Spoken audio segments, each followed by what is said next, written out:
Okay, today I'm going to actually start work on three different coats of arms to go into both the sergeantry flashcards as well as one of the coloring books I'm working on.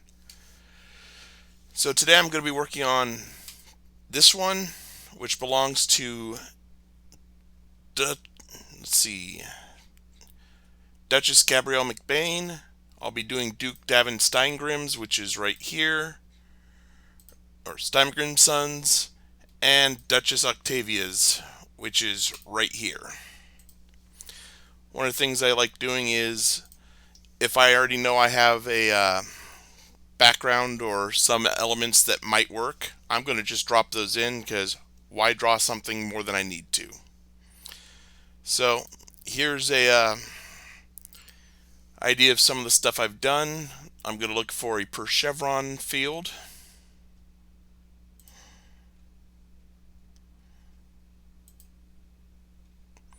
Let's see. I'm pretty sure I have a per chevron field somewhere. There we go. Shire of Cold Keep.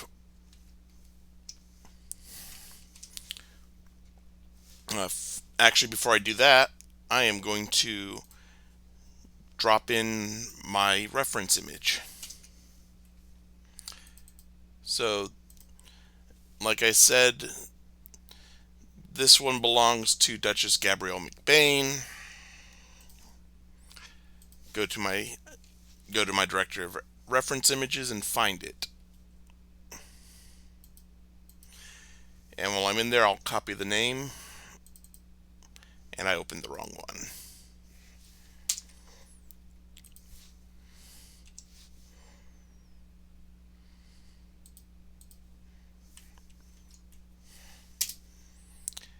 And what I'm going to do is I'm just going to drag this over here, and all this does is gives me something I can reference off of as I'm working. All the images I'm using so far have been taken from the roll of arms. I'm just making some nice cleaner versions of them.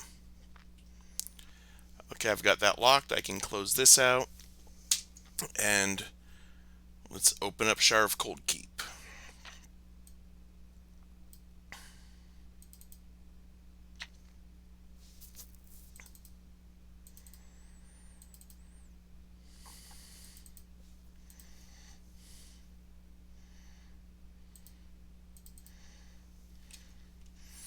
And I'm just going to grab the two fields and drag it over like that. Helps if I'm on the right layer. And well, before I forget about it, I'm going to save this as redraws Gabrielle McBain and drop that like that. Now I have not gotten rid of the old field, because I'm going to use that to make the border. Okay, first things first.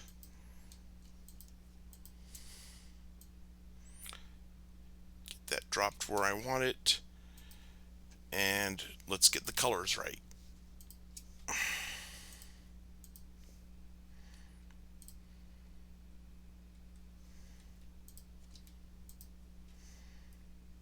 Okay.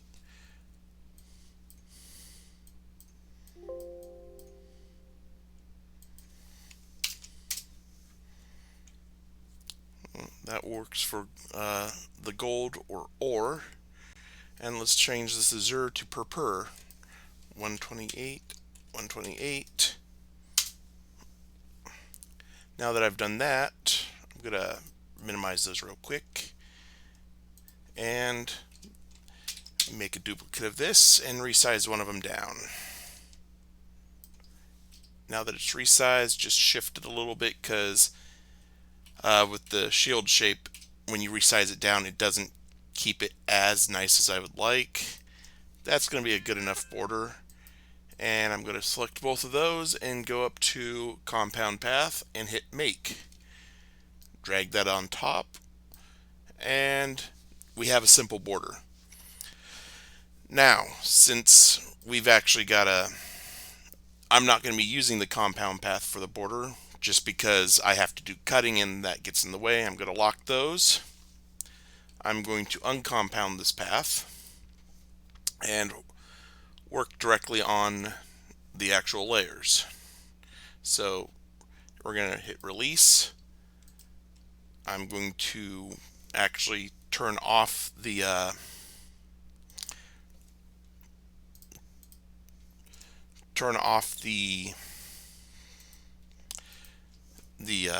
field color, and I don't know why it did that. Oh, that's why.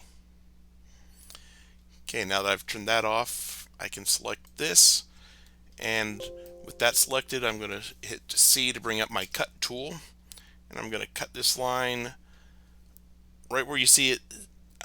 I'm going to turn those off, but right where you see it say intersect, it's where the two lines are actually intersecting. I'm going to cut that there, and this here on the outside, and then I'm going to select the other set of lines, cut, and cut. And now that that's done, I can relock those.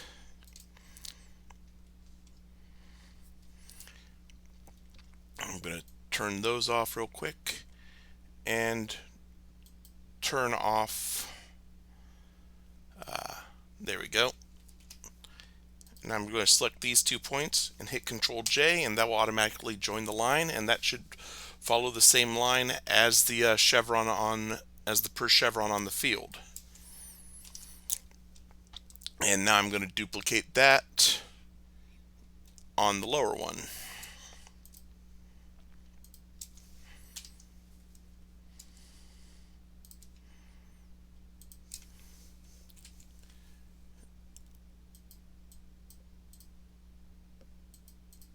Now that I've done that, I'm going to hit I to bring up my eyedropper, which will let me basically match the color settings on something I click on. And I'll click on that, hit A so I can select this, or I could have just clicked up there and selected it. Eyedropper again, and there we have per chevron or in per a border countercharged or counterchanged. Next thing I'm going to do is I'm going to grab these 2 trefoils, and like I said, if I have stuff in my art assets, I'm going to use that, because if I can do something faster versus having to fully redraw it, I'm going to, especially with this project of I believe when all said and done, I'm going to have drawn 84 new emblazons.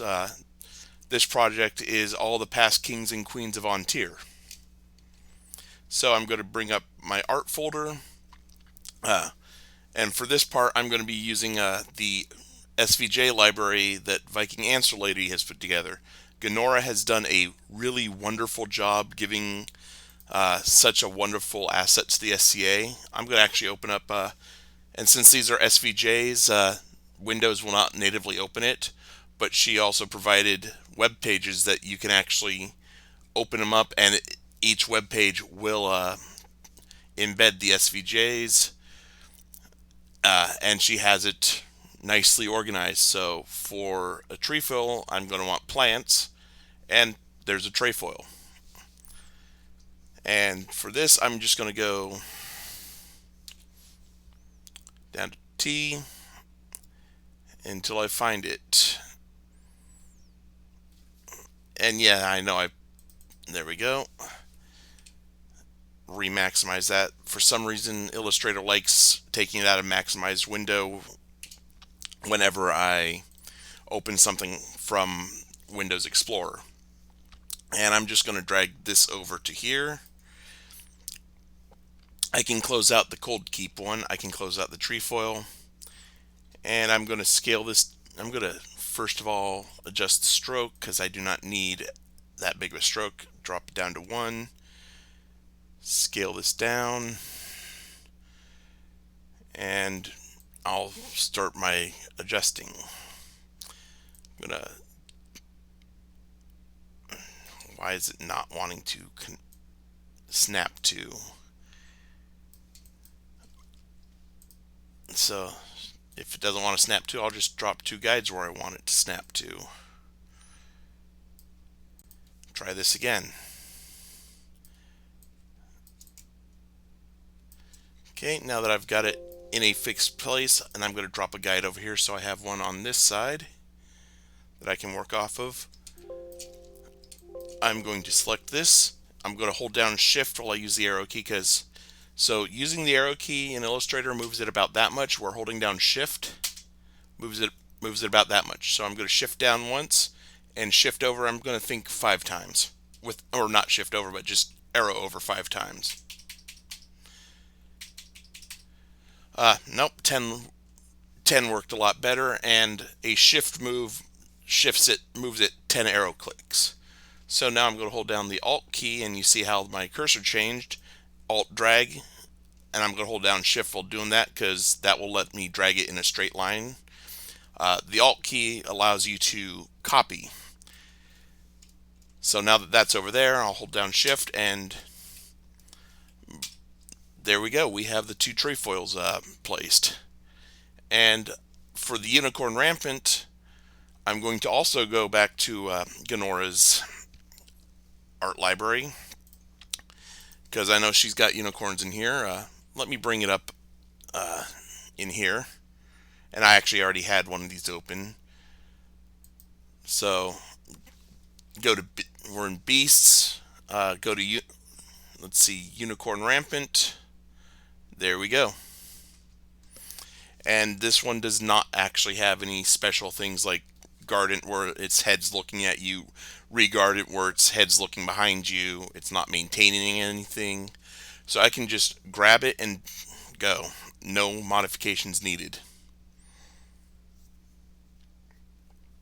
Let's see.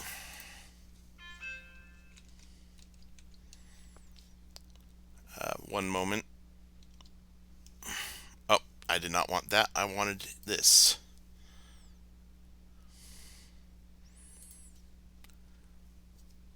Okay. Hit U, bring up unicorn rampant. And the art's going to differ from artist to artist. In a lot of places, if I don't have the artwork available, I'll do my best to recreate it as close to the original. Other times, I might just grab what I have available if I think it looks good. And some art I'll redraw if I don't have it available.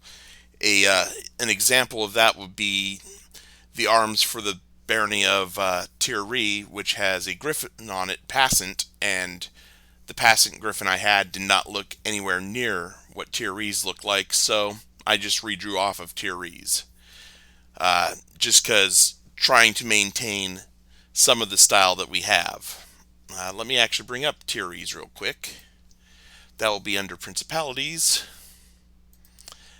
Oh, my bad. Heraldry is the saltire. It's the summits that has the griffin passant. My bad. Sorry for anyone who's watching who might be in the summits. My mind has actually been a little fried with how much heraldry I've been drawing. So I'll get back into Illustrator. Let's see.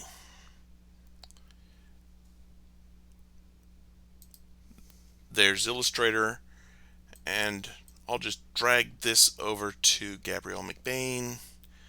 I'll close that out. No, I don't want to save because I accidentally shifted.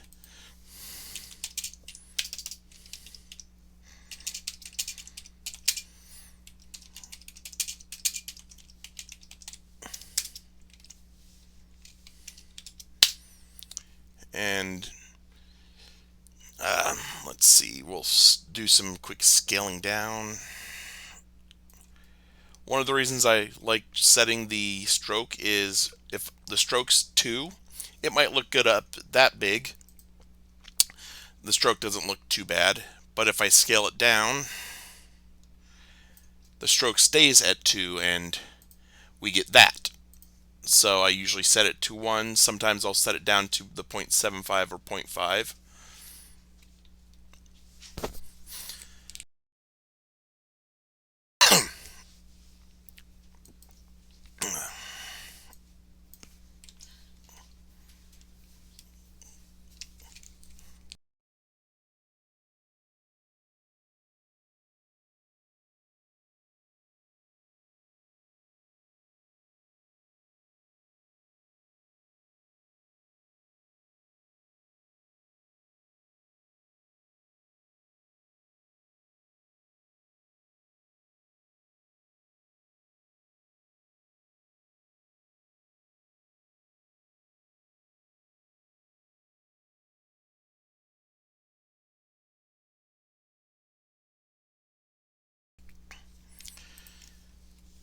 And so, yeah, sorry, someone walked in, so I needed to talk to her for a few moments.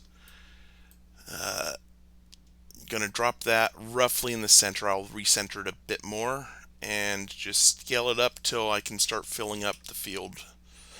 One of the key things we try and do with heraldry is if we have room on the field, we're going to use as much of it as possible.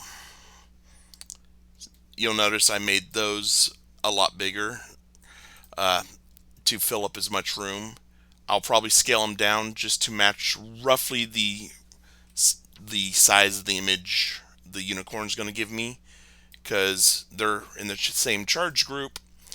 So we're going to want to have them roughly the same size. I'd say that's probably acceptable. Okay, now I'm going to get rid of these guides because I don't need them anymore. And I'm going to just drag this until I get it roughly centered right there and just start shifting it up a little bit. Okay, now that I've done that, we have Duchess Gabrielle's arms done. I'm going to get rid of the reference layer. I'm going to make sure it's saved. I'm also dropping my cell phone on the floor. Now that it's saved, I'm going to I think I'm going to lower the weight on that stroke a little bit. 0.75. That looks a lot better. Okay, now that it's saved, I'm going to select everything. I'm going to just hit Control A. I'm going to, why do I have, oh, there's probably different blacks, and I'm going to make sure the strokes are actually the same color. Now I'm going to set the actual color to white. You'll notice I have the shield blank open. And this is because for the flashcards, I don't want a border this big, but for the coloring book, I do. So I'm just going to grab that border. I'm going to drop it in here.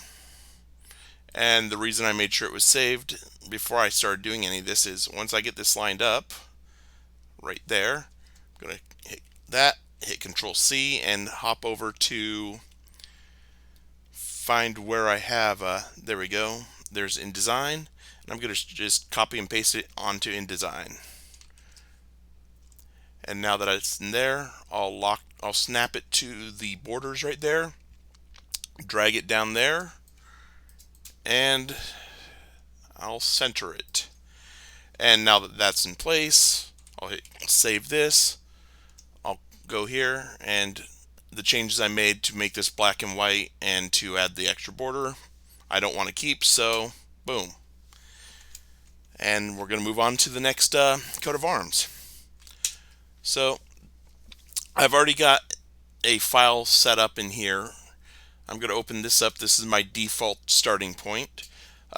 This was actually drawn off of the escutcheon on the on-tier submission forms. It's as close as I could possibly get it to that. I also used very few points, so it's also been smoothed out as best as I could. The guides you see back here are basically off the submission form as well. We've got a guide for the per bend sinister, per fess, and per pale.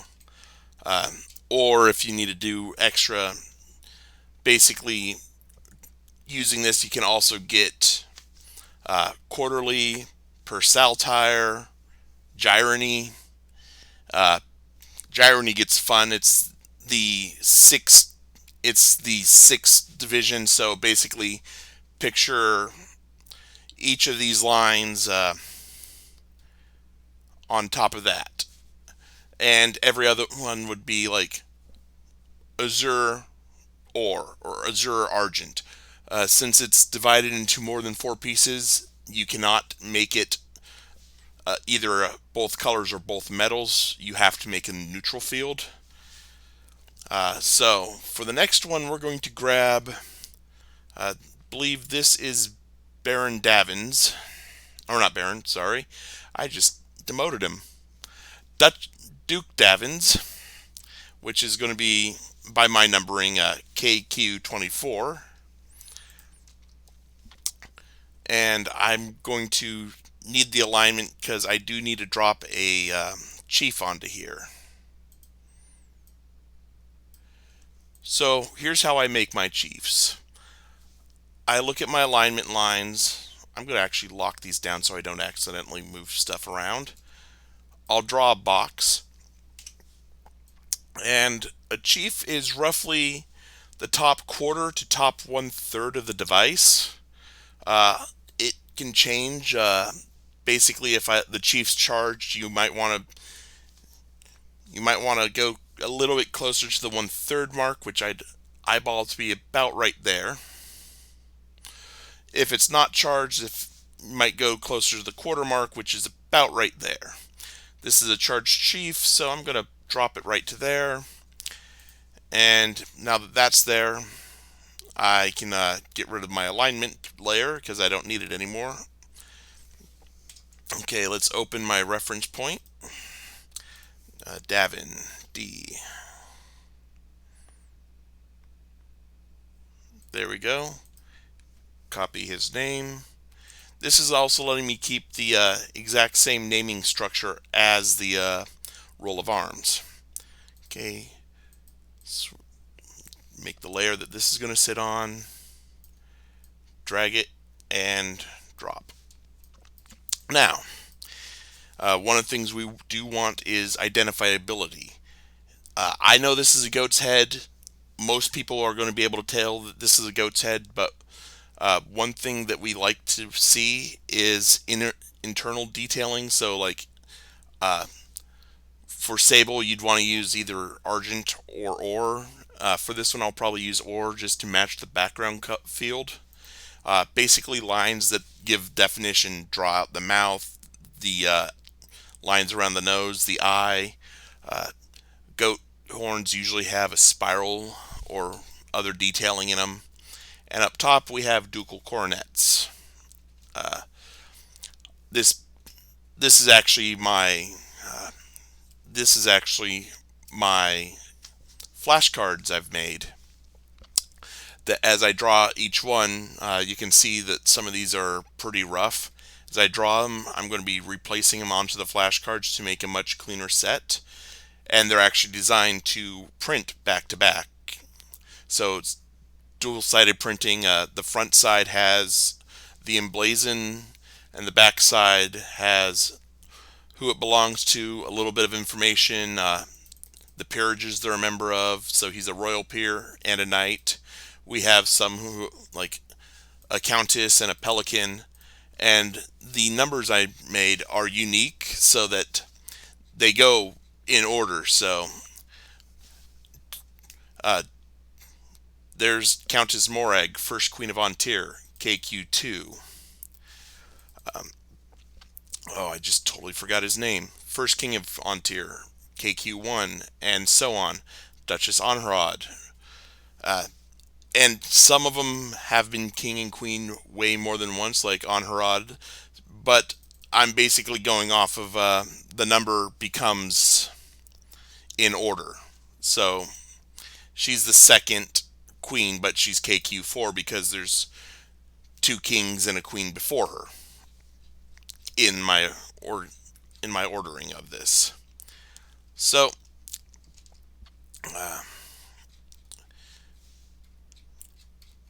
okay, Duke Manfred. That's the first king of Antir. So I've done stuff that have used ducal coronets in the past, so I can grab that file really quick. Easiest one is I'm going to open up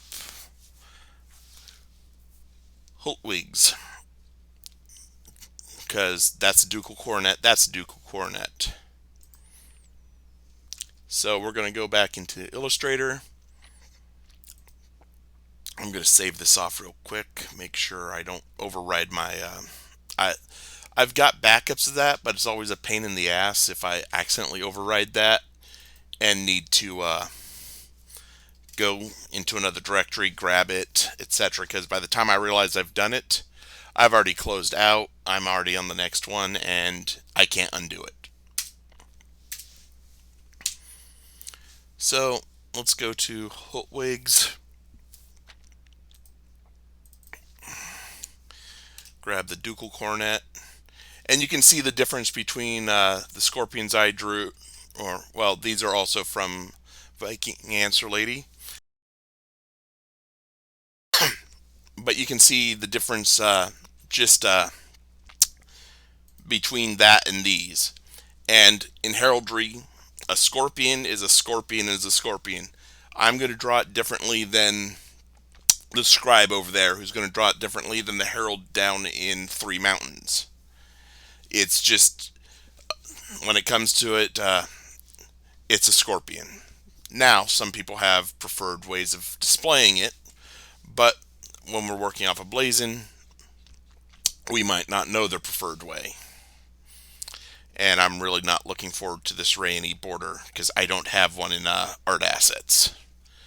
So I'm going to grab the ducal coronet, drag it over here, and close out XS windows because I almost dropped it on the wrong one. And this one has 4 across. So I'm just going to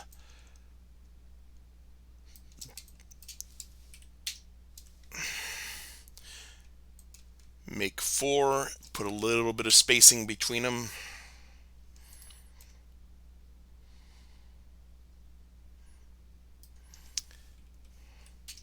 And, oh, this should be on this layer.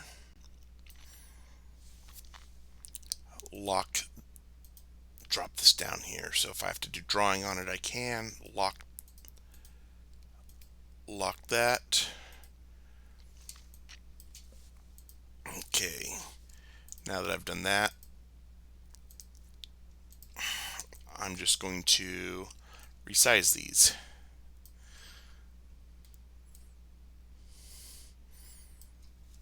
And now that they're resized, I can actually stretch them a little bit like that. And I will mess with files like that. If I think it's going to look better, fill space better, I'll stretch stuff out. I might not do it with an animate charge as much like a goat because you have to maintain certain proportions, but this coronet, that looks good. Let's see.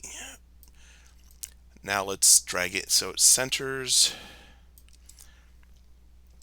And let's center it onto, let's give myself a guide to center these on vertically. Lock the guide. And a lot of times I do stuff like I forget to lock a guide, and next thing you know, I'm hitting Control Z. Okay. Those are centered. I'm going to make the coronet all yellow. Oh, I love it when it does that. I'm going to undo that. I'm going to edit colors, convert to RGB, and I honestly don't know why it does that at times. It just does. Now I'm going to make the cornets all yellow. Okay. Try that again. And usually right about here is where I start cussing out Illustrator. It happens.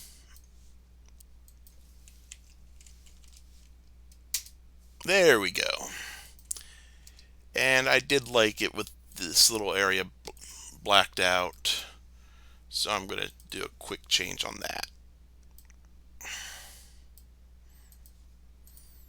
Okay, let's make the Chief Sable.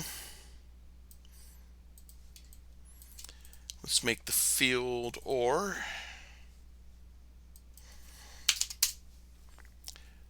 I can get rid of that guide. I'm going to group the coordinates real quick just to reduce how many layers are being shown. And now if I select one with the selection tool, it will select the entire group. That way I don't accidentally click on one, drag it out of the way, and everything else stays where they're at. Okay, for goat's head, I just did one with, I believe, Duke Dax. So let's go in and open up, find it. Yep. Okay, just grab the goat's head, drag it over, close that out. You'll notice this goat's head is erased where Duke Davins is cooped, but that's going to be an easy enough fix. Just going to cut right there and right there. Get rid of excess that I don't need. That was more than I wanted to get rid of.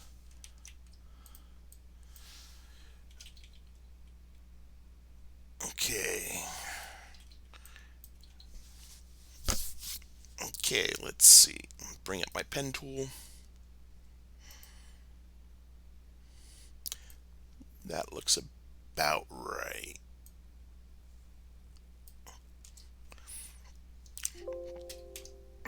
Okay, and I'm just going to drop that so those points are right on top of each other. Select both of them and join them with Control J. I'm going to bring up the point select tool, or direct selection tool, which is shortcutted to A, and just move that a little bit. Okay, now that that's done, I'm going to select all. Actually, no, because other stuff's unlocked. I'm just going to select all that. I'm going to go to the stroke and make the stroke OR. That way it will match the field. And now that that's all selected, I'm going to start making stuff sable.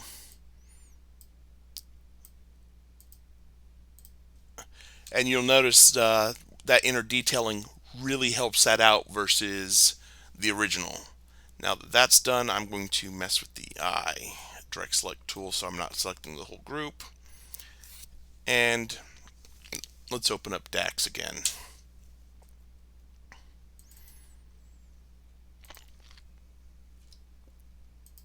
Okay, I want this color.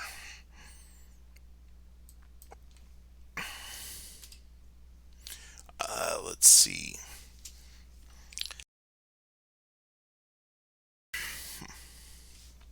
Okay, select that and drop that in there, and boom, of course.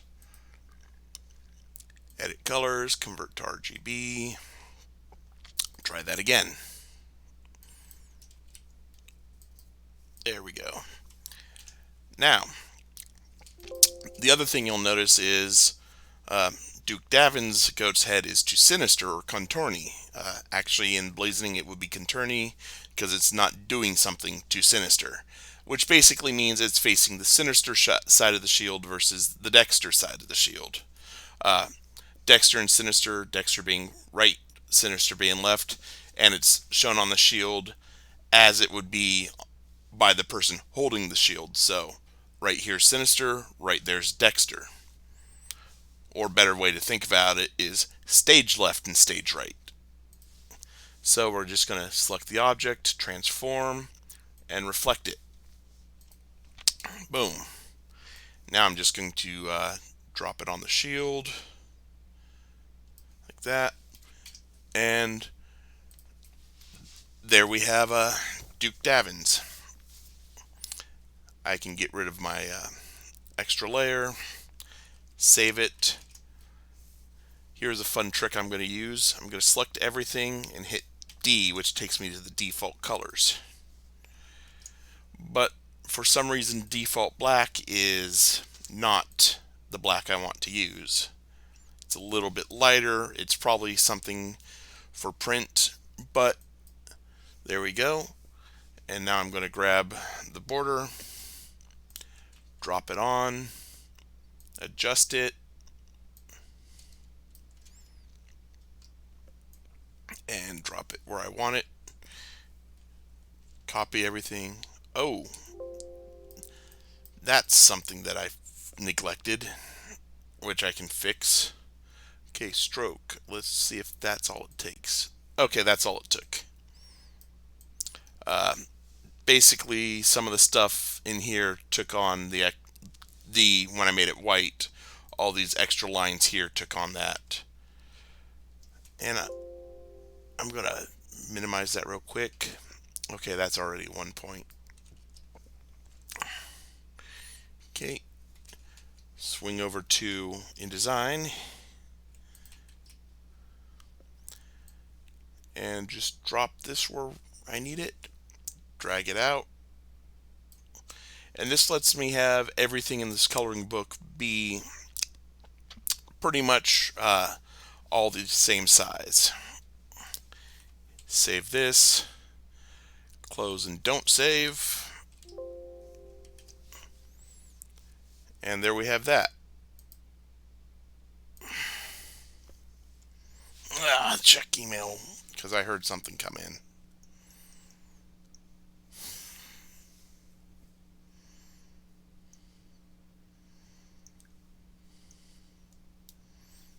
Okay. A friend of mine streaming their art. Funny, huh?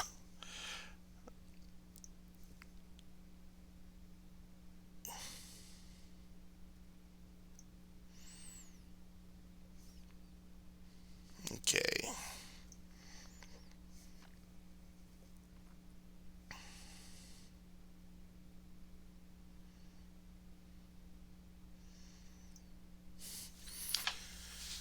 Okay, the next one I'm going to do is I'm going to reopen my start file.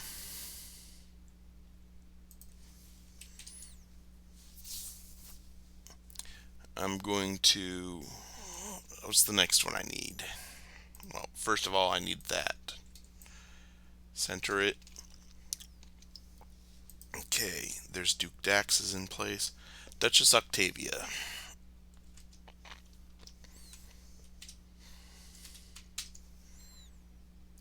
Okay, go into there.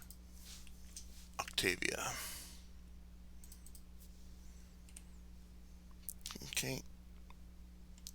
Need that to go there. Move in and drop it on there. Now this one's going to be fun because I don't have a crab. So I'm actually going to be drawing this. And I'm going to be having a little bit of fun doing that. And the reason I've been dropping them, I move this layer down, is I can then draw on the field layer, and when I'm done I can just drag it straight over and it's where I want. So I'm going to lock this. Let's start doing the field work I need to do first. So first of all is make the field vert. Let's see. Select field.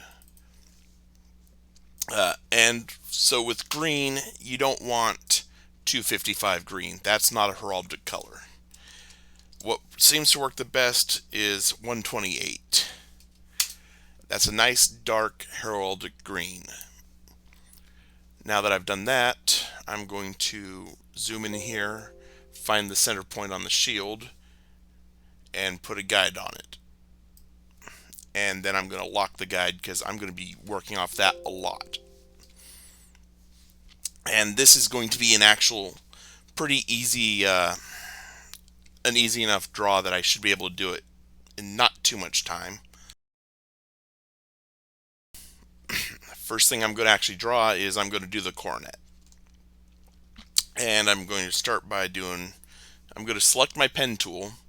When I do a lot of drawing, I actually draw a lot with the mouse and the pen tool, which a lot of people think is pretty crazy. Let's drop, yeah, I don't need a guide across the top. Okay, so I'm going to start on the center point. I'm going to hold down shift because you see that little green line that's appearing. If I do that, I can make it at any angle. But I don't want any angle, so I'm going to hold shift, and that's going to lock it to 90 degrees, 45 degrees, which would be there, or 90, 0, etc. So it's going to lock it. I'm going to draw that out. I'm going to keep holding shift, and I'm going to just trace around this first embattlement on the cornet. And as soon as I'm done with that, I'm going, and this isn't going to be perfect. As soon as I'm done with that, I'm going to actually turn off the color layer for the fill, because I'm going to actually want to see what I'm doing. So now that I've done that, let's disable the fill. Let's give me a garishly bright color, because that will contrast even the green background, the white, the black line, and the red for the path, because this will let me see what I'm doing. Okay, and now that I've done that, and that's the last time I'm going to be holding down Control Shift for a little bit, because the rest of these are at angles. So I'm going to be, that's, I can't tell if that's supposed to be slightly curved. I don't think it is. Let's aim for it. That looks better. Boom. There we go. Boom. That. And that's the curvature of that line would be right about there. Okay.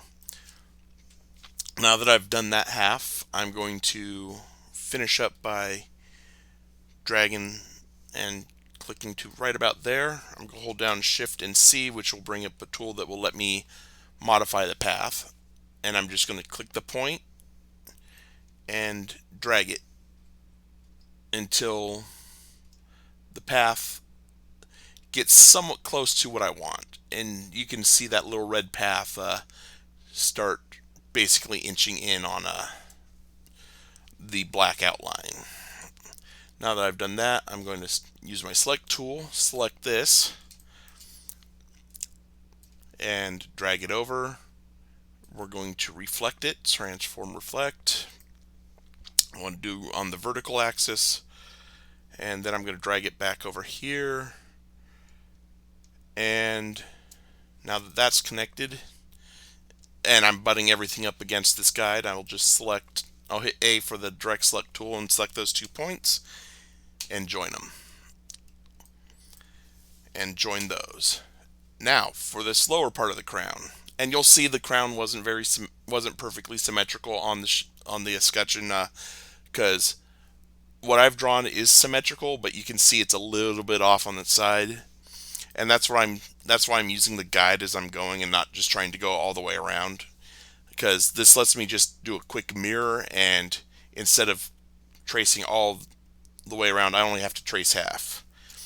Hit my select tool, select this, hold down Alt and hit arrow up, and then just hit arrow down again, and that makes a copy. Or I could have just clicked on there and drug down to create new layer, which would have made a copy of the layer I drug. And I'm going to turn off this upper layer. Now I'm going to hit C and bring up my cut tool, and I'm going to get rid of that path and that path. And then I'm going to I'm going to cut it at those 2 points, delete the upper path, select tool again, drag down, object transform, reflect. I'm going to reflect on the vertical line this time. And there we go. And I'm going to bring it back up. Make sure, yep. Join those 2 points. I'll do a little adjusting on the bottom of the cornet in a moment.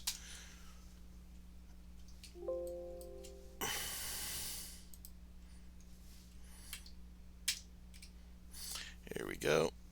That looks good enough for me. Select the cornet. Don't want to select all. Hit default. And let's adjust the stroke color just a little bit. And the cornet on that's done. I'm going to hit, with both those selected, I'm going to hit Control G and group them. And now I'm just going to lock and hide that. Now that that's done, I'm going to start work on the crab. Uh, I'll be for this. I'm probably going to do the body first, and then, or at least half of the body first, and then I'll do each part of the legs and the two big pincers. Uh, how Illustrator is going to do this is as I continue making new paths for each section, it's going to layer on top. Once I'm done, I'll just put the body over everything to get that proper look. So we're going to select the pen tool. That's about there. Let's give me, I don't want to have a fill cover stuff as I'm working, and I want that obnoxious green again. Again, it's just so I can see what I'm doing while I'm working. And I'm just going to pen out and drag down, and there's that. And before I mirror everything, I'm also going to do all these, the few inner lines there are. Okay, and there's that. And I'm going to select. Let's see if I can make that a little less sharp. Change the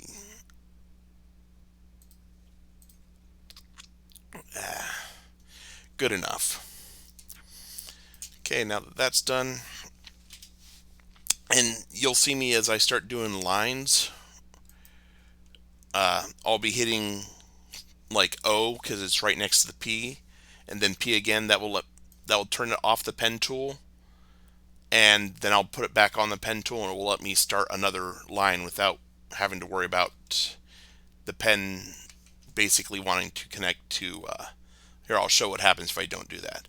So I finished the outline of the eye, and if I want to start here, I don't want that to happen, so I just hit O and P, and lets me start a whole new section.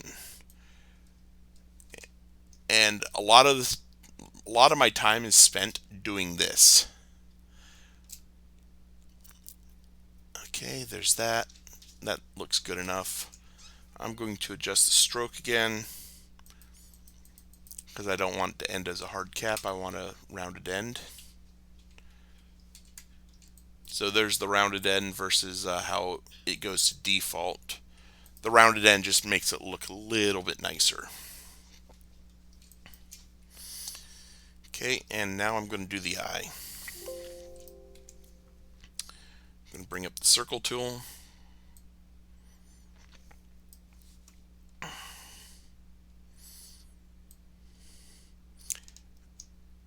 And just drag it out.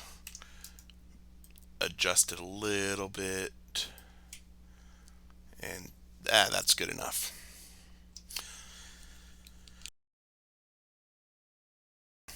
Okay. I'm going to group the two parts of the eye, and then I'm going to basically lock and hide those so I don't screw them up. So I'm going to leave that on. And as I'm working, bring up my pen tool. And how I'm going to do it is this is going to be layer 1, layer 2, layer 3. So, and when I'm done, what's going to be under this part will have everything hidden under here and here. So I'm not as worried about accuracy. So start there, go there, go there, drag that out. Actually, I'm going to be a little bit more stickler about accuracy on here because I'll show you how I line up some stuff.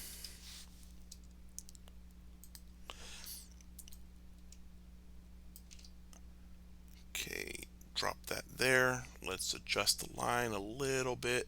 Grab the handle, hit join. Okay, bring up my select tool. Control or Alt and down up,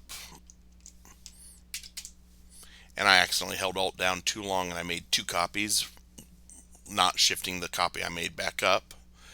And I'm going to turn off the lower one. Now I'm going to cut along these two lines. Cut along this line at that point and that point. Get rid of that. And we'll just start on that anchor point. And we'll just drag it out so it's close to that.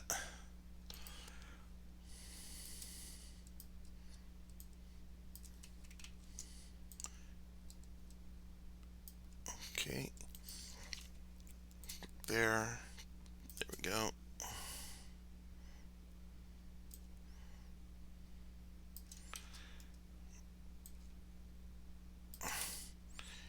I made that a little longer so I'll adjust it. Now that I've got the 2 points lined up, I can just adjust this down a little bit and join those. And I'll repeat that again for here. For the segmented legs, I'm going to do them a little bit differently in a few places to try and save time. And you'll see I again did basically a copy of that last layer. Close that, get rid of those.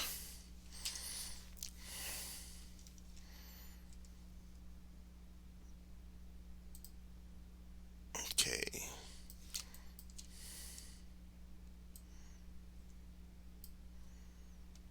And we'll go up to there.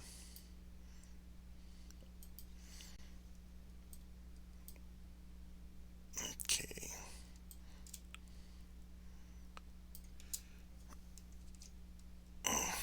Okay, I don't want to have it that straight across.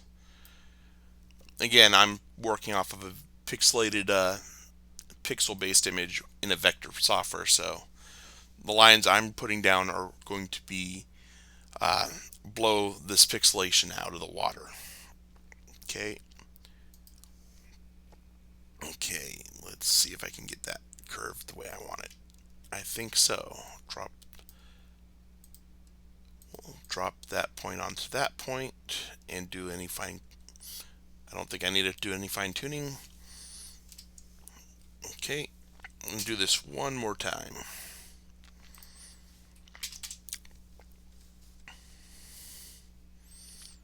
How long have I been streaming? Oh wow, almost an hour.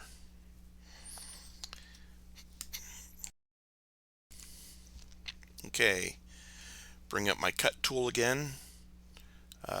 I'm going to hide the top layer because I want this cloud to go underneath, because if I wasn't doing the accuracy I'm doing here, I'd want to hide any little extra I drew. So I'm going to cut it roughly in line with the outline, get rid of what I don't need, bring up my pen tool, and just start that. Okay, here we go. Get rid of that. Okay, and drop that there, make my final adjustments. Here we go.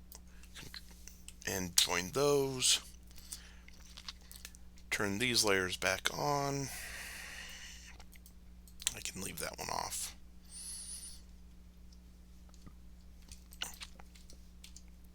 Okay, let's just select that. And let's see what it got.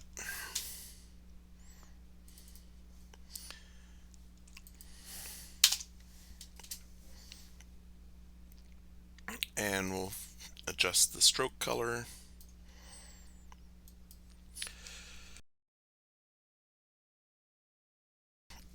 Okay, And there's one of the pinchers done. I'm going to make a group of the pincers, and I'm going to drag that underneath the. You'll see how it's covering up the line for the main body of the crab. Now it's not, so once I make this match that, that little bit right there will be hidden. And I can just hide that. Okay, for the next one. This is one of the ones I can get away with a little bit. Okay. Let's fix this by unlocking that, selecting that, which will set my color how I want it. Okay. And we'll just gentle curve.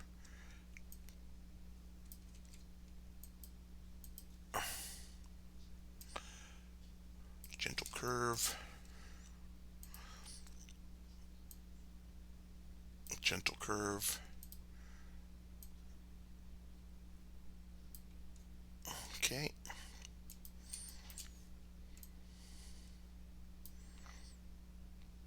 You'll notice I'm not doing these legs as a segment, as 4 segments, because I'll do them a little bit more segmented down here, maybe, but this leg right here really doesn't need that much detail because I can just draw a couple extra lines versus what I did on those pincers. And I could have probably done the pincers the same way with extra lines. Okay, that. And we'll just do that. OP. Actually, I want to select off of that, or else I'd be accidentally deleting my points I want to work off of. Okay.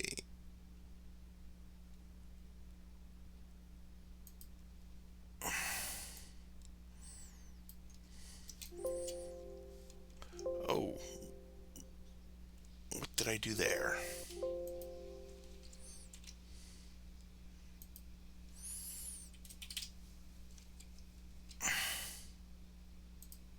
Oh, I know what I did. I didn't yeah, that's still close enough.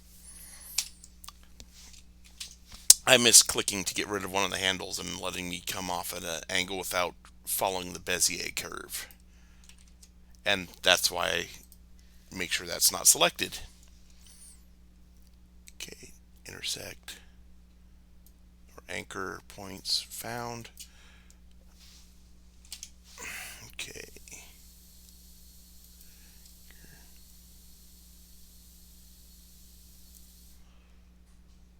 There we go. Okay.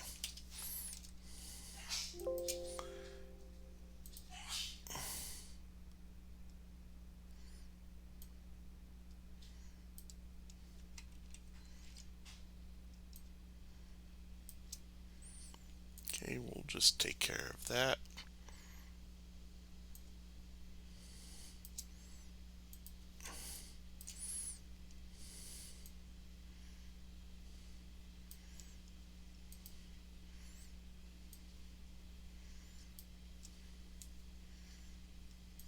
And a lot of what takes me the most time is when I actually have to go in and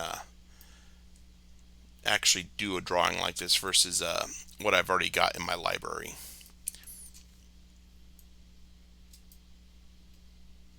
Or I should say the library I use. Okay.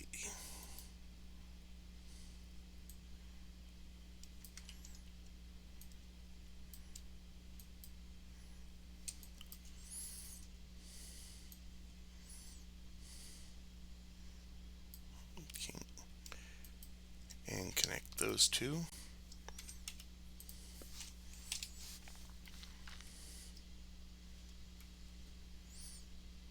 Okay, anchor point, and connect that.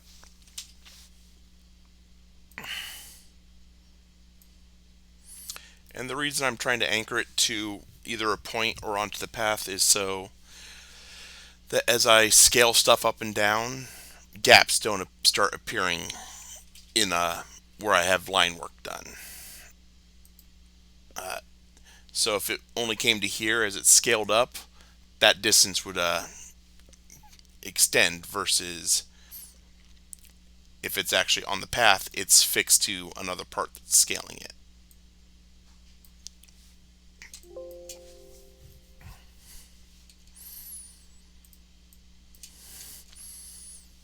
Yeah, I think I'm going to do all the legs this way.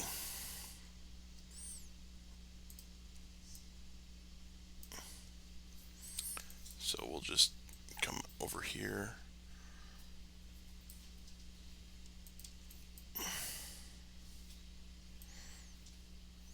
And do that.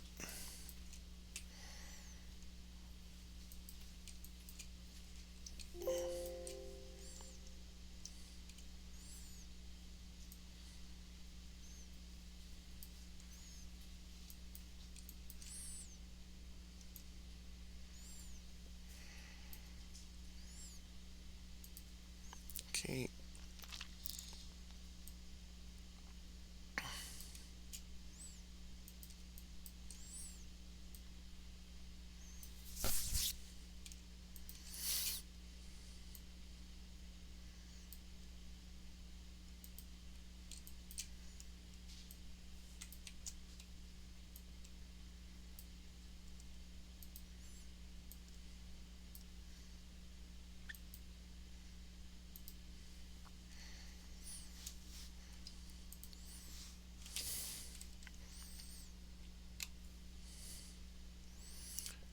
I think I'm probably going to tackle that rainy border one too tonight. I'll probably do more after that, just not on stream.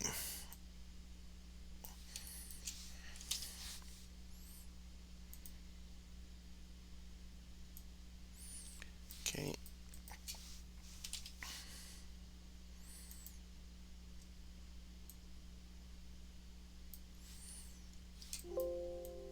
And the legs look okay enough. And I mean, I'm not going to be as accurate as if I was tracing with a pen. A friend of mine did give me a beautiful graphics monitor. I just need to go pick up the power cord once everything blows over and we're allowed to socialize again, and rearrange my computer room, move the computer desk, and bring in an end table that it can sit on for when I'm not drawing. Uh, so stuff on my end needs to be taken care of before I can start using it. Uh, but once I am able to do that, I'll probably be able to do this a bit faster. I'll still probably have to go in with the mouse and do cleanup, but it is what it is. Okay, last leg.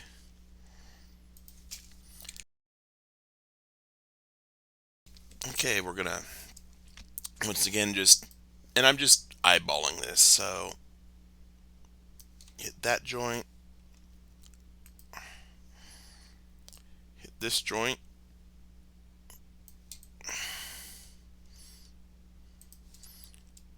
that joint,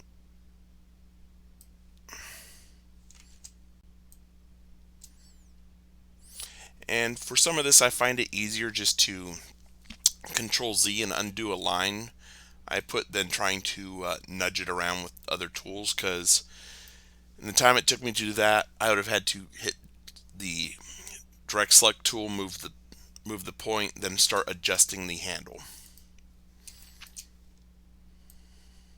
versus Control Z, redo.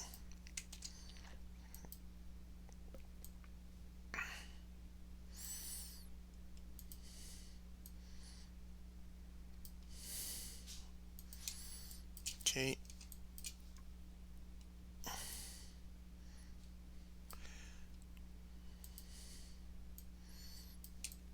Now, if I was more worried about having to like pose the legs, I wouldn't be doing it this way. But with how everything on this is drawn, it will fit on the shield without having to be posed in any manipulation.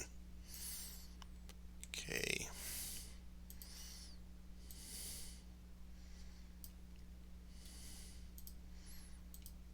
Okay.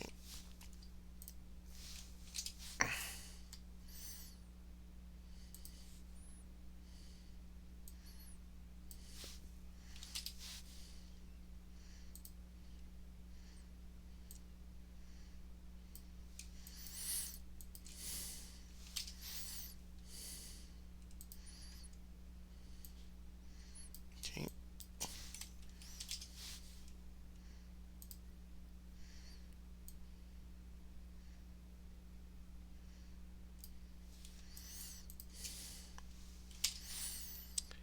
And something I should have been doing was making groups of each of the legs and lines, but we'll take care of that in a moment. Okay, there's my select tool. I'm going to turn off. Okay.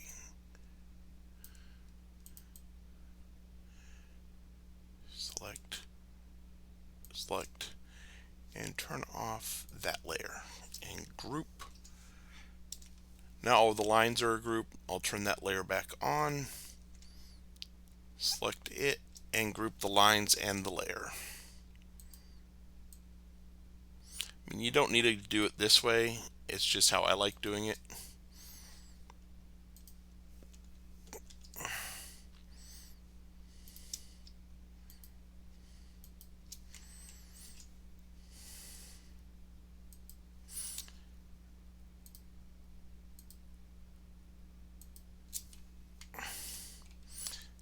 This time I just selected the lines separately.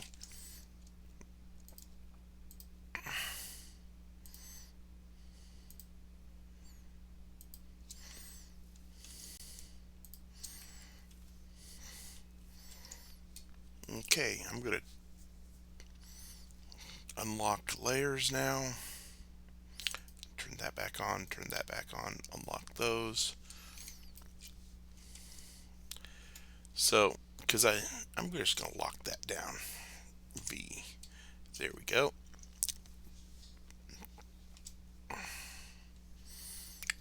I can turn that on and let's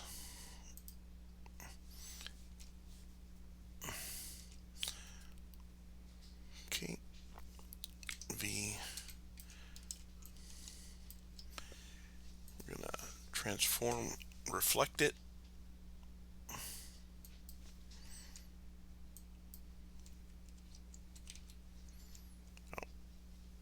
Helps if I also do that.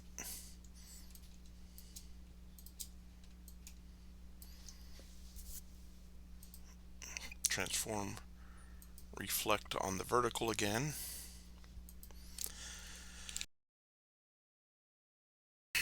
Okay, and now we're just gonna put it back up against the guide.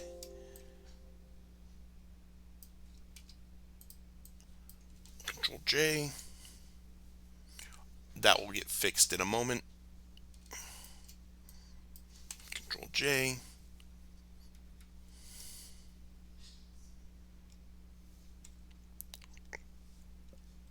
Okay. V.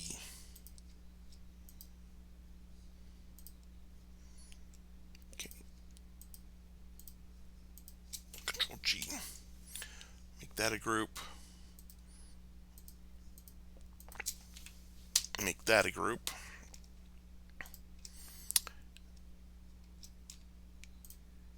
Drag all these groups. I want them all the way at the bottom.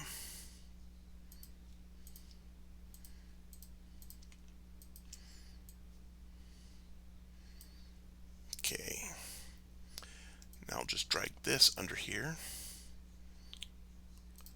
Make that set of lines a group. Make this set of lines a group.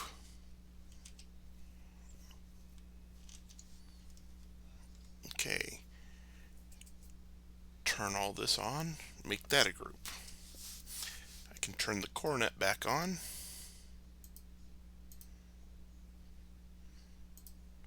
I can get rid of the guide, select the crab and the coronet, drag it over center of the shield, and scale it.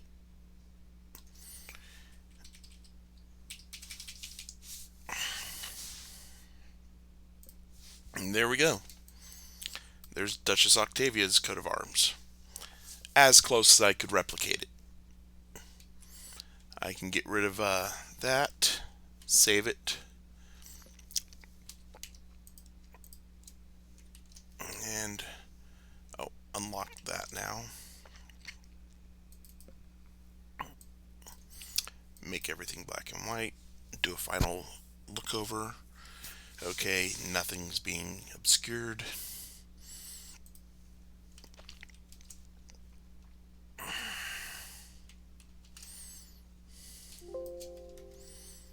Okay, and we'll just line this up with that.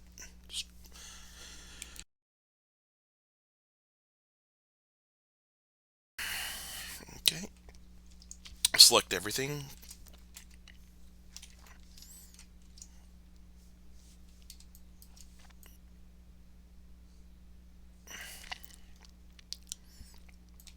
Okay.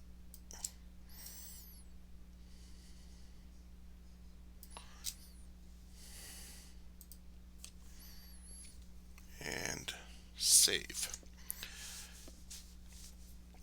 Duke Darius, I was not able to find registered arms for my coloring book, and for the flashcards I've put in placeholders, so if arms are ever found, or if Duke Darius, if he's still around, registers, I have a place. I just make the arms and just drop it right in, and I'm good to go.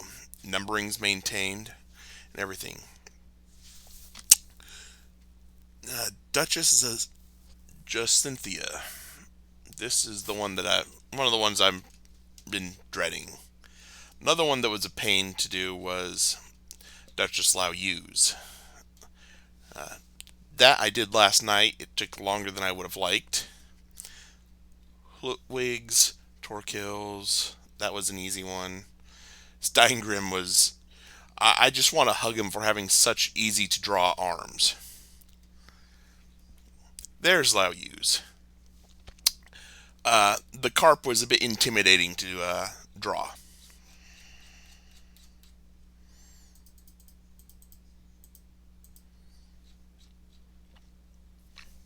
Okay.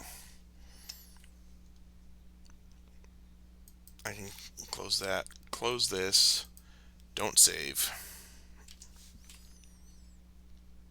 File. Open. Yeah. Part of my project for the flashcards I'm doing is I'm going to be doing sets for all of the royal peers, the entire royal line. So the difference being, if someone was king of the West 4 or 5 times, then moved to on tier but hasn't been king here, he's still a royal peer. I'm still going to make a flashcard for him, but he won't be in the royal line of on tier. Same way with that way they're still counted. The flashcards are going to be done so to give sergeants the best resources available that I can at least help, since I'm right now a sergeantry candidate myself. And it's going to be organized in a way that, oh, I only need to know the laurels from Aquaterra. Well, there's the Aquaterra pages. I can just print those out straight up. Once everything's said and done, I'll probably update the cards about once every 6 months, basically in line with a crown tournament or coronation. That way, probably coronation, because that's a better 6 month, where we have May crown and September crown, which is not exactly 6 months. That way, at that point, I'll add new people who've been elevated to any of the peerages, as well as the new king and queen, or adjust the cards to add new numbers to people who have already been king and queen. Okay. And, well, there's me screwing up. Okay, I can fix this. First of all, open up here. Actually, let's just go to open recent files. Octavia. Okay, open peers. Okay, let's see. Oh,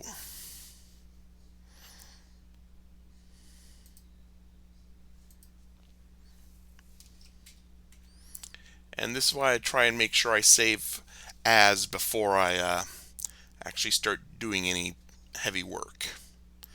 Save as. Redraws.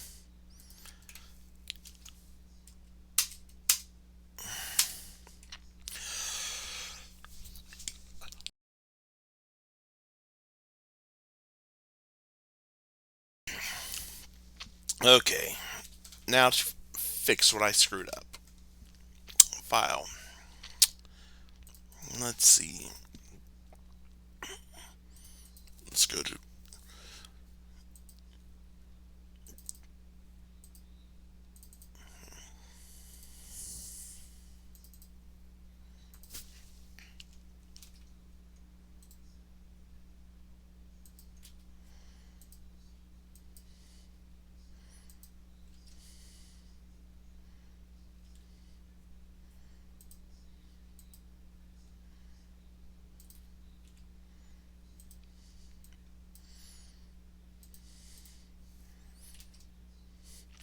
replace and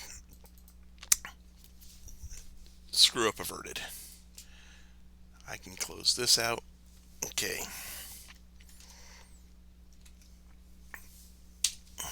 So go into my references.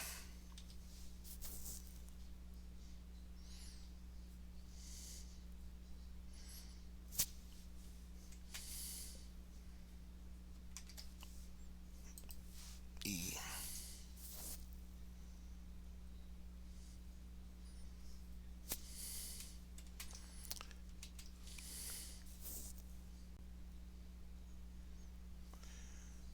And some of these aren't exactly saved in ways that work best, but it is what it is. Oh, there it is.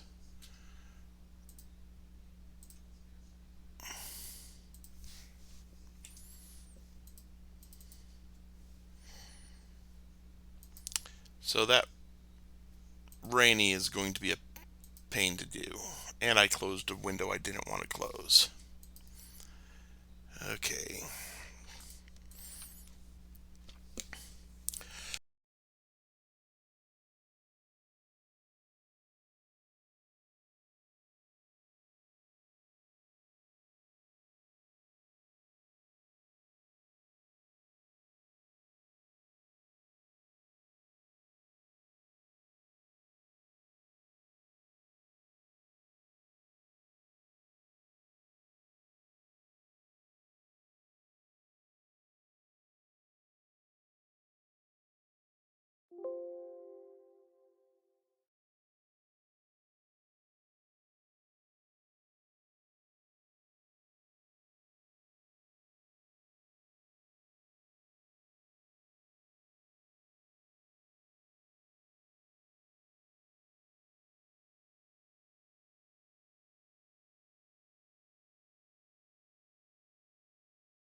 Okay, now that that's taken care of, let's just start.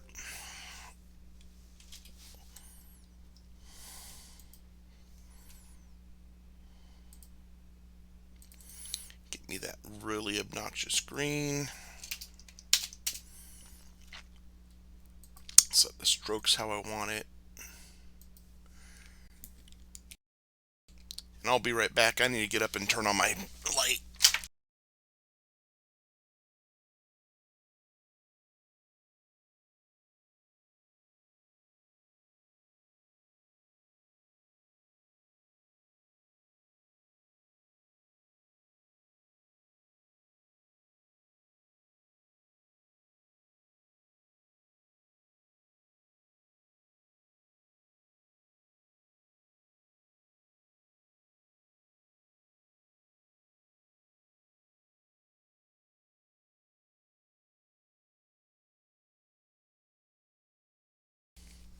Okay, now that I've started, let's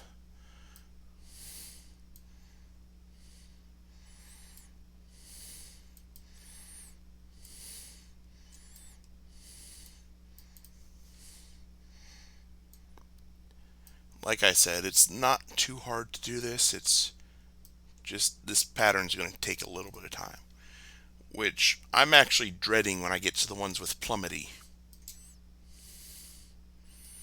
Let me bring up what plummetty looks like. So there's the border rainy. Let's see. Some of those are going to be easy enough to draw. I don't think I have a boar rampant, so I might have to either see if I can find a decent looking one, or if not, then I'll resort to drawing it. I've got a head similar to that I used for the Barony of Dragon Mist's Populous badge that I can just grab and just adjust the neckline. Uh, they're no longer registerable, but snowflakes used to be registerable, but we can't find actual usage of them in periods, so they became a disallowed charge. Uh, Closest we can do is an escarbuncle, which the Kingdom of Aethelmerk actually uses as its kingdom arms, or as part of its kingdom arms.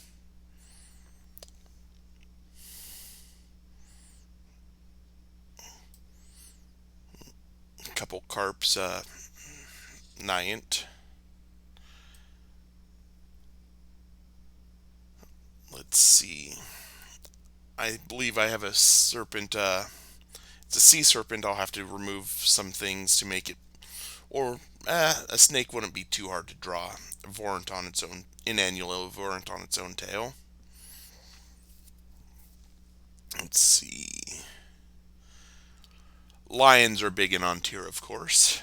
And I do have a lion rampant key Forchi I can just grab and drop in for Duke Vike, who is now up in who's in Avacol, and I believe over the winter he was king of Avacol, or recently king of Avacol again. I'm not 100% sure when.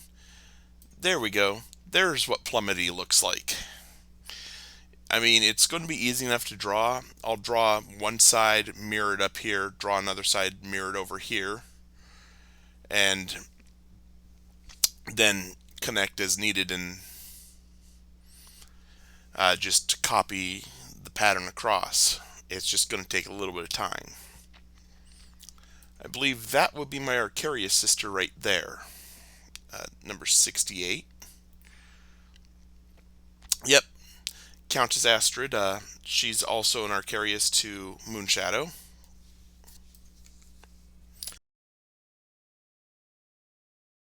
Unfortunately, I was not able to find if she does have arms registered. We're pretty sure she doesn't.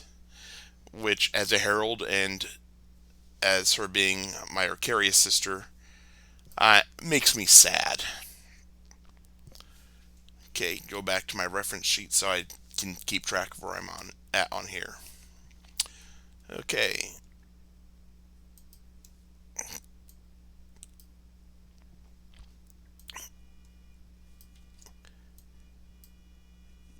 Yeah, some asshole outside is honking their horn.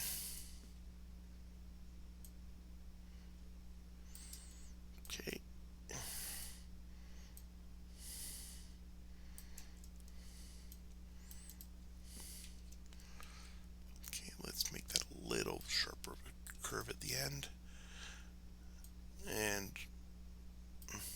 for this, I'm actually using the Bezier curve and letting it, as much as possible, uh, fill out, just to save me a little bit of time and keep the curves a little nicer. When you saw me double clicking on stuff like to get rid of an extra handle, that was removing the ability for it to do that, just so that I'd have more control on where curve went. But for this, using the tool as it's supposed to be used is really a lot more beneficial. Okay.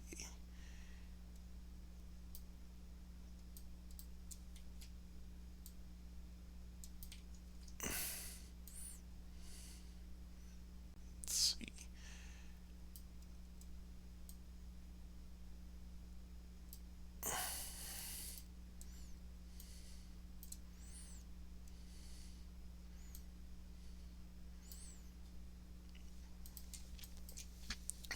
And this is going a little faster than I thought it would.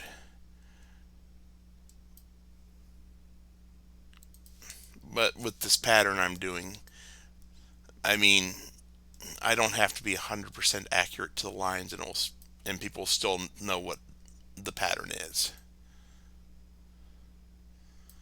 Let's see.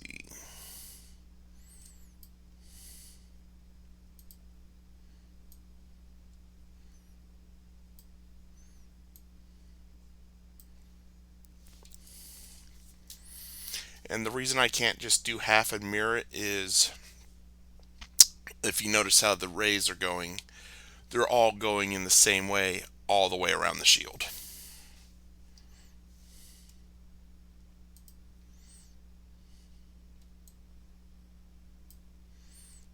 So do that.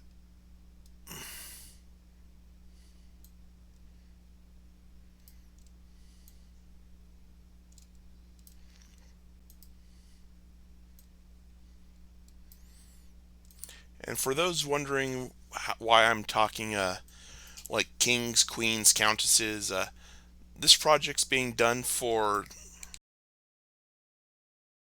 well, this project's part of what I'm doing, or sergeantry, is I'm a member of the Society of Creative Anachronism, Kingdom of Von Tier, Barony of Aquaterra, currently actually the Baronial Herald.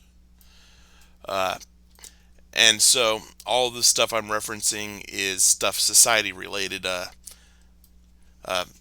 kings or queens, because we do allow queen by right of arms, are chosen through a crown tournament. Uh, if you have reigned as a king or queen once, you are then considered a count. If you have reigned, or countess, if you have reigned as king or queen twice, once your second term is over, you're considered a duke or duchess. Uh, if we have a principality involved, serve as prince once, again through right of arms. You're a viscount or a countess. There is no extra title for having done more than once for principalities. Uh, we have our own College of Arms, where all these coats of arms do get registered to. The process for registering takes about 6 months. Usually you work with a herald, get a name and a design picked out. You cannot register a design unless you have a registered name or you're submitting a name for registration. It has to have 2 points of difference from any other coat of arms that does not give permission to conflict. That way we can try and not have people copying other people's coats of arms. So for the first month, it goes into kingdom level commentary, and then heralds in the kingdom will comment, say, this might conflict with this. This violates this rule. This is clear of conflict, etc. If it makes it past kingdom level, it gets bumped up to society level, where it's commented on for, I think, 3 months. Then there's a decision meeting, and then about 2 months after the decision meeting, and it's been The decision has been proofread twice, and sometimes errors still get by, but the proofreadings to try and limit those. People are let known if their name, their device, etc. passed, or if it was returned for certain various reasons. It conflicted with something that passed in the time that since it was submitted. It violated one of our core rules. Things have changed, and that's released about once a month on the letter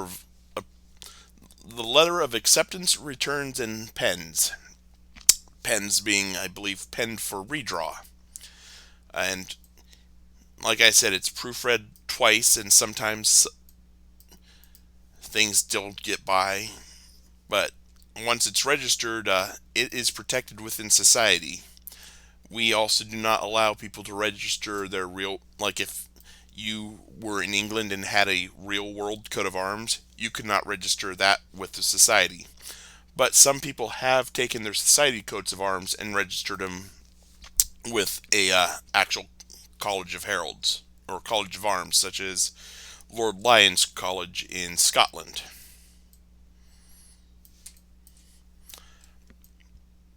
So that gives a little basis of part of what I do. Also in society, I compete in archery and thrown weapons.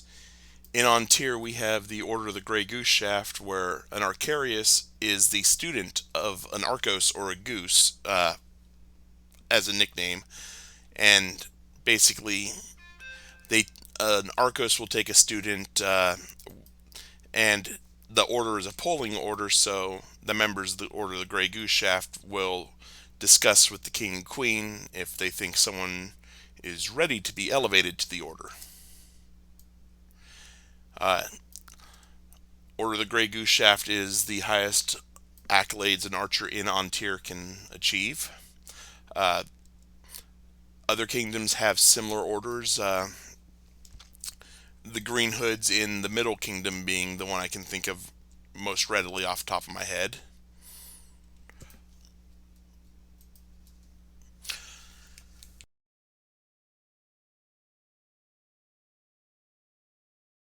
And I keep muting the mic because I am coughing quite a bit. I don't think I've been exposed to coronavirus. It's just that time of year for us here. But y'all don't need to be hearing me cough into a mic.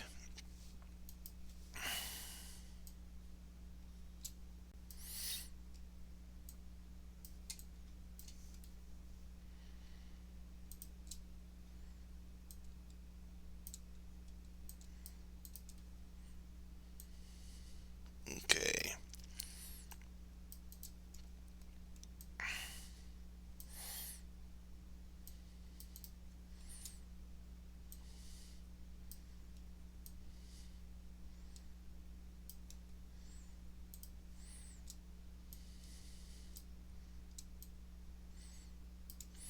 Thankfully, none of the coats of arms are going to be using a pattern I utterly despise.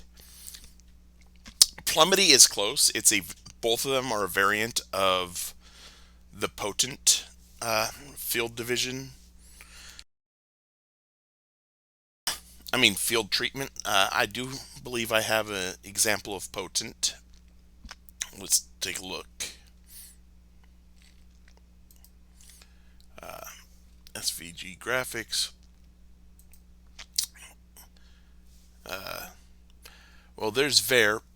Sorry, potent is a variation of Ver, and then there's other variants like scaly, plumety, etc. Scaly is special, and I found it to be a pain in the butt to actually draw. There's a example of gyrony, and if the lines actually curved, we'd have gyrony arondi, which appears the image is broken for that.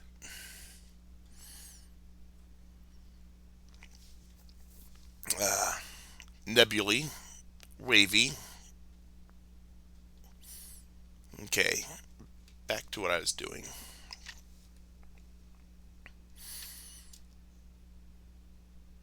Okay, so we'll just keep working our way around here.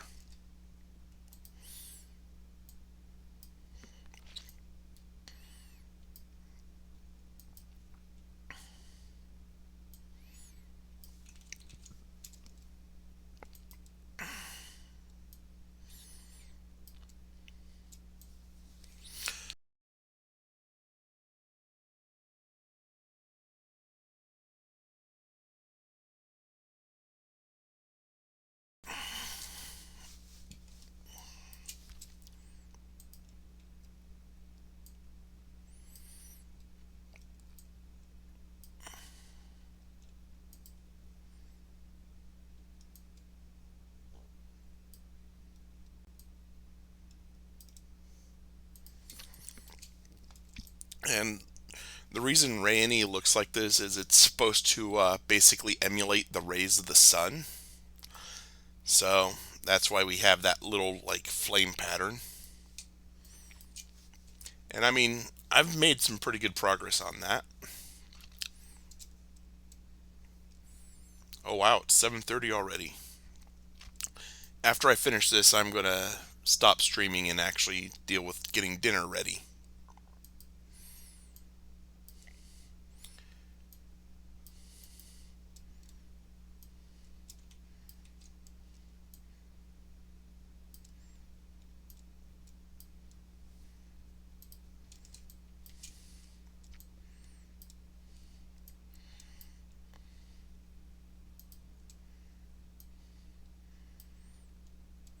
And the fun part is if I was to try and draw anything by hand, you would get a stick figure. I can recreate stuff digitally, but I cannot create by hand.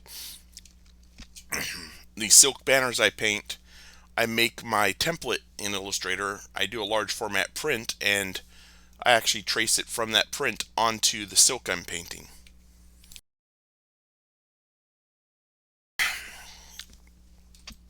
Almost done with this border. And again, once I'm done with the border, I'll make a compound path with a layer beneath it so I can have a cutout over a purpur field.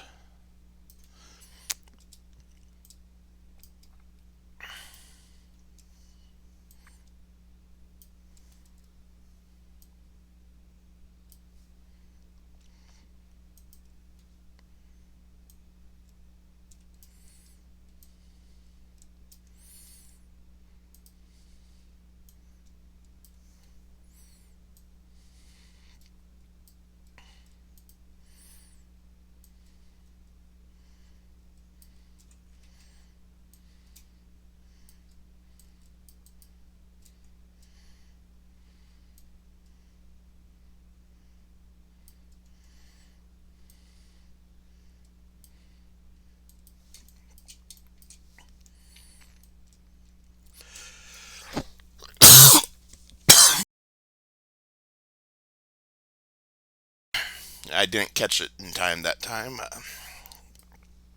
but sorry about that.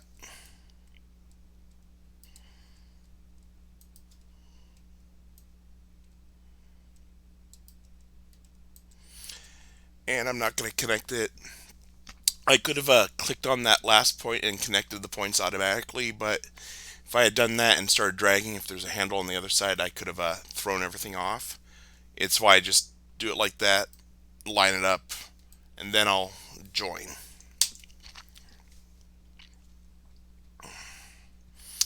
Okay, and for that, okay, select it.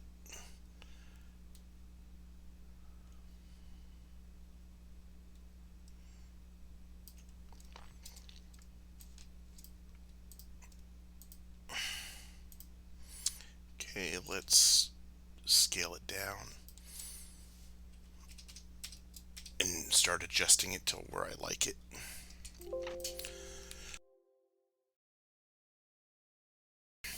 And every now and then you'll hear the computer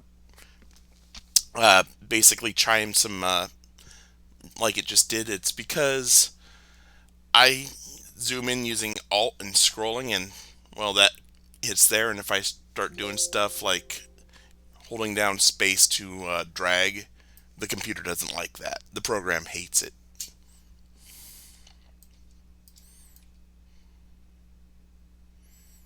Okay, that looks good enough. So now we'll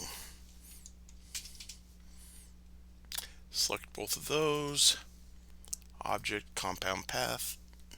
Actually, let me turn that layer off first. Select that and let's make the background purple so you can actually see what compound paths do. 128, 0, 128. Now turn this layer back on and we'll do the compound path.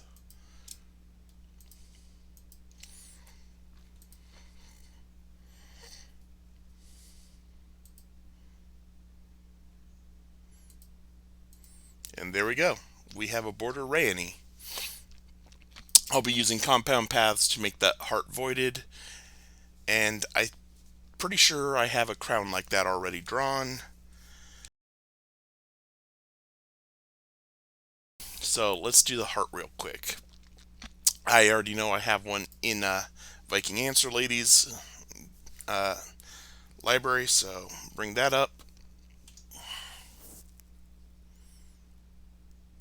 I can't remember if it's one or two that I want. I'll just open both of them. It was two.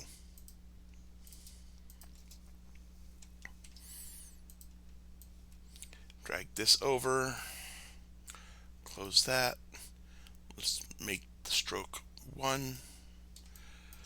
Let's get this centered real quick.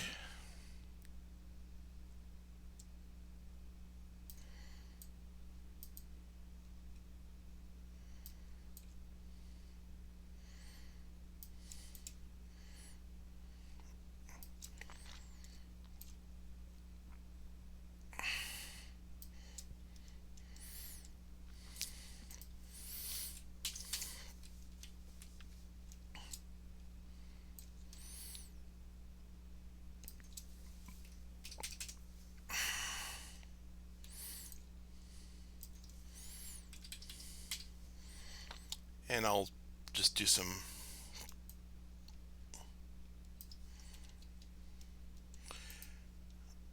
the problem is not everything wants to play nice.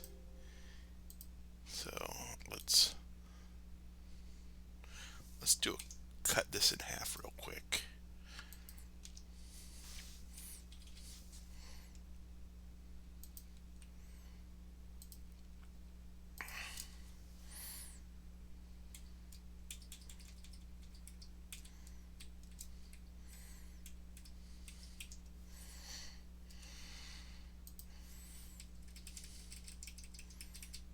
Okay, now we'll just adjust these curves a little bit.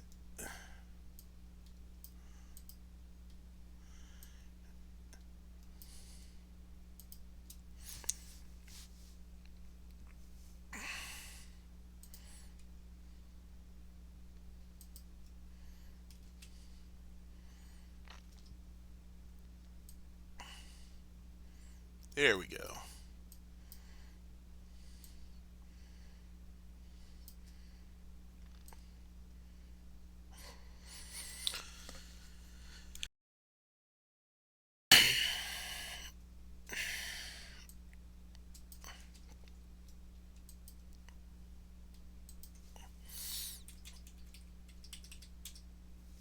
Okay.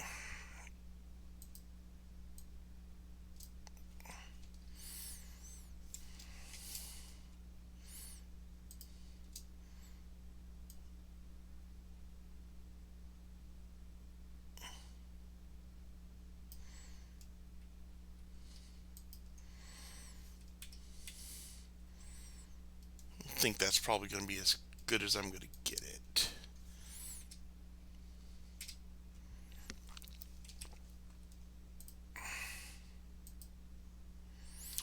You know what? Let's see what if I do this.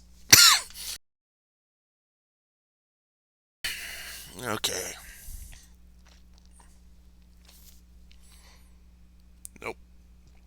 I don't have a shape tool other than stars.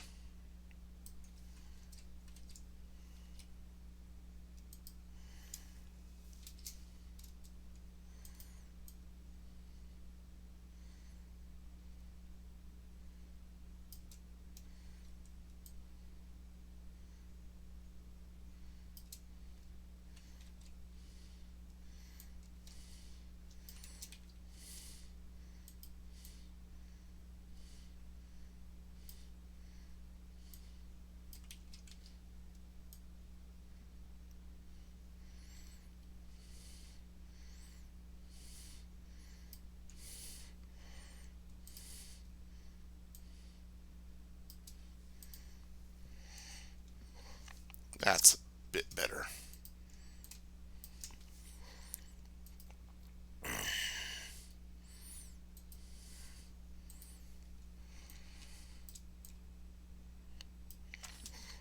Let's turn off the slower heart and lock. No, I can get rid of the alignment.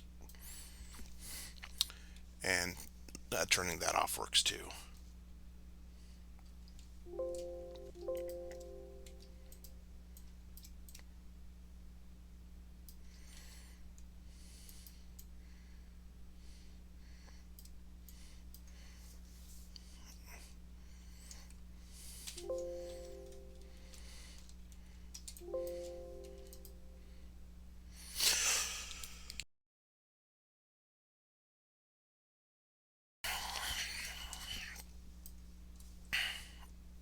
Oh, those are groups.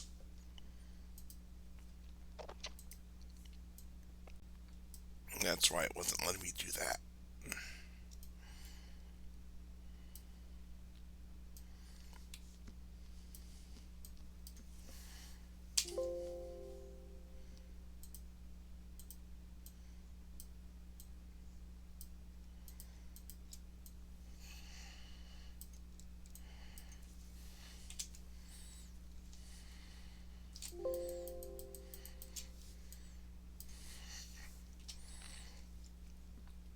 Turn that back on, turn that back on.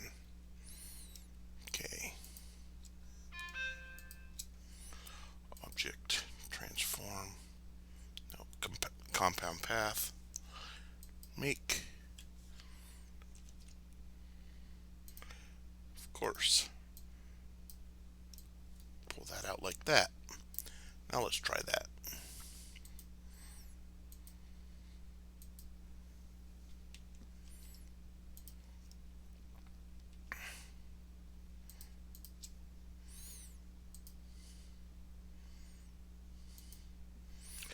I don't know why it's doing this.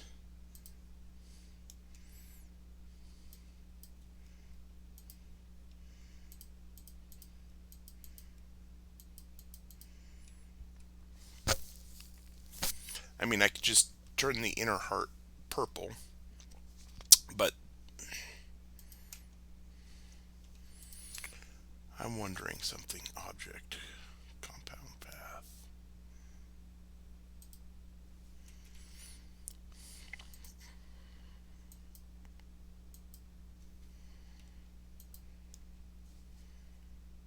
I don't know. So I'll just, for the sake of getting this done, I'll just do that.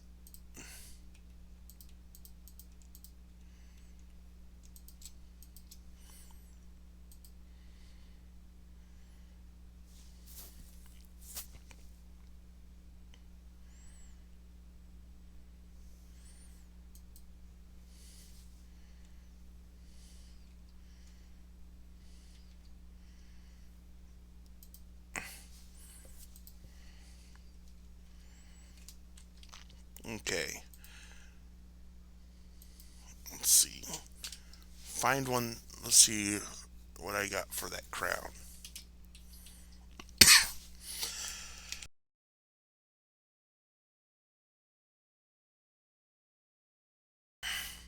I'll just go to my references real quick.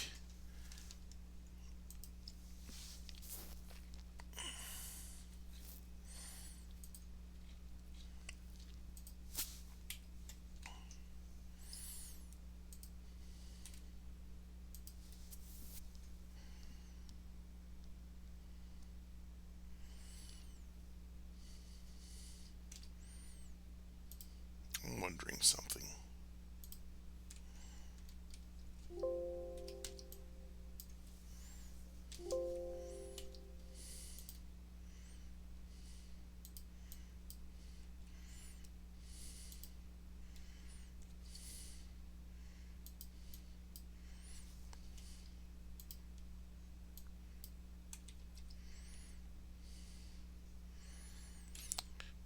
Do a little cleanup on this.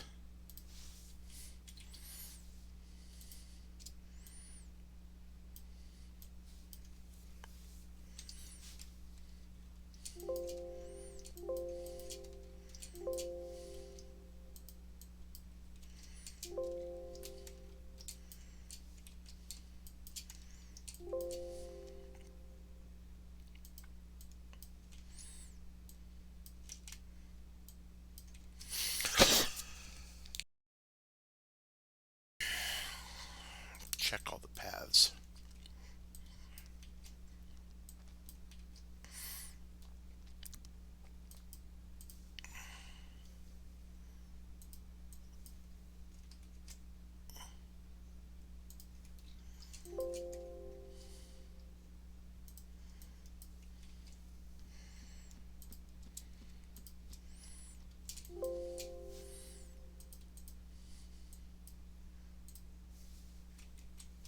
Yeah, I got nothing.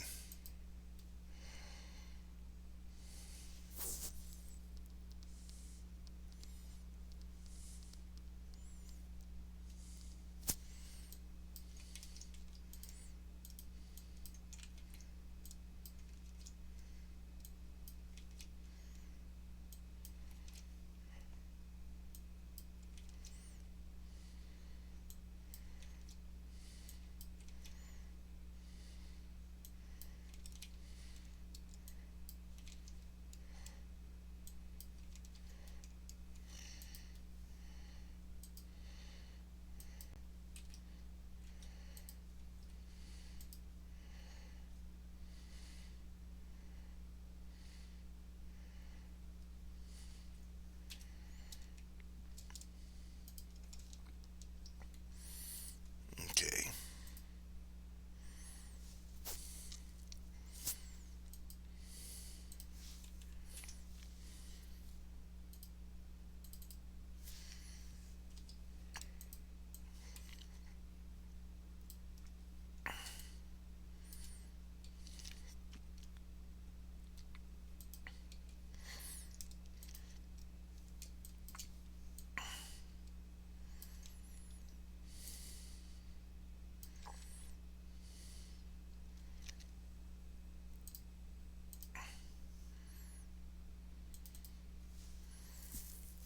I'll probably, I think I'm going to redo that heart. It won't take long,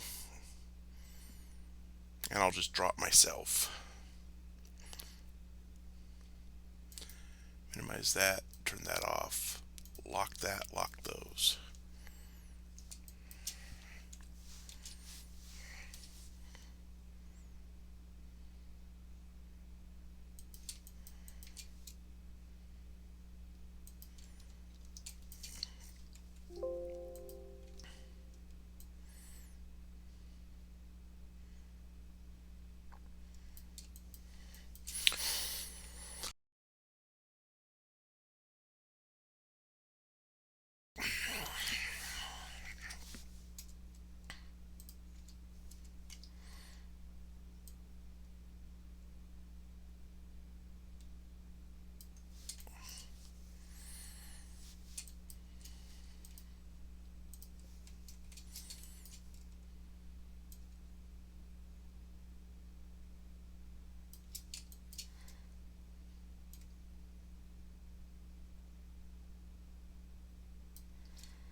Oops. Apparently my mic was muted. Sorry about that.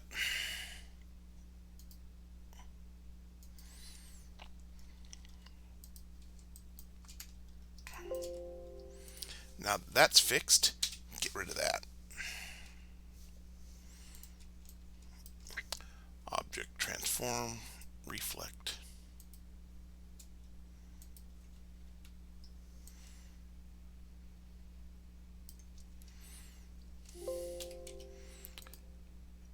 And just make sure the anchor points are matching up.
Okay, let's try this again.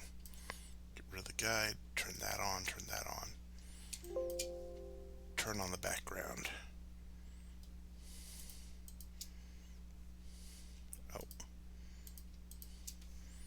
object, compound path. There we go. Delete that. Turn the... Okay, drop that below that. Unlock all that. Make sure the crown is yellow.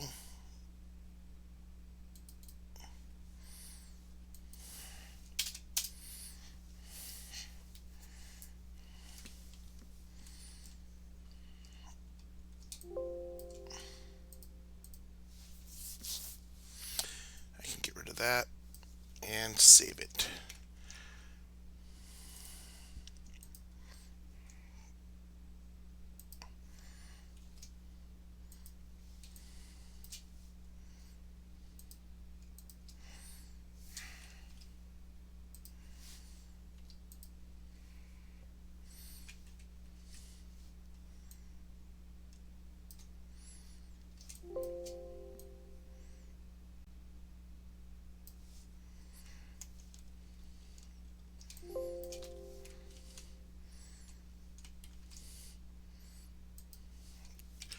Don't save that.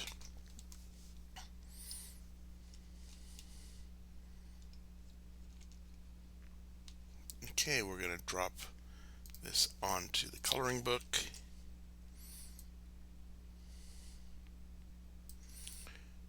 And do a drag down, recenter everything, and I'm going to call that good for the night.